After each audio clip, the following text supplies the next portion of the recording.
Presidente República Ramos Horta halau visita oficial ba República Federal Alemanha husi lorong Ronul Racing 5 to lorong Ronul Racing 9 fulan Junho tinane.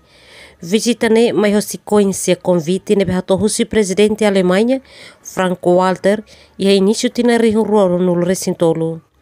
E Berlim, Presidente República Ramos Horta se halau encontro bilateral com o homologo Alemanha o Charles Olaf, chefe governo Alemanha nya. E encontro bilateral ruane líder seculia com a situação principal sira nebe acontece a nível global, no regional. Unimos presidente se autoriza para presidente Frank-Walter no chanceler Olaf com a situação Timor-Leste nian.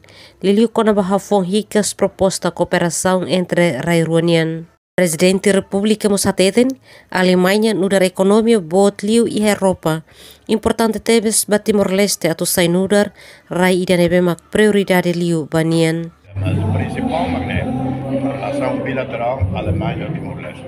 Alemanha, primeira economia Europa, terceira economia mundial, importante da tebes, de não carnet em relação à Alemanha.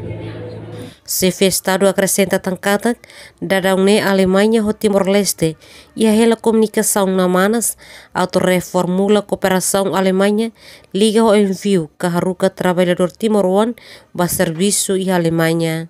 Antes ne Parlamento Nacional autoriza o Presidente da República Ramos Horta a halau visita Estado para a República França na República Alemanha com votos a favor hat nulo contra no abstenção zero.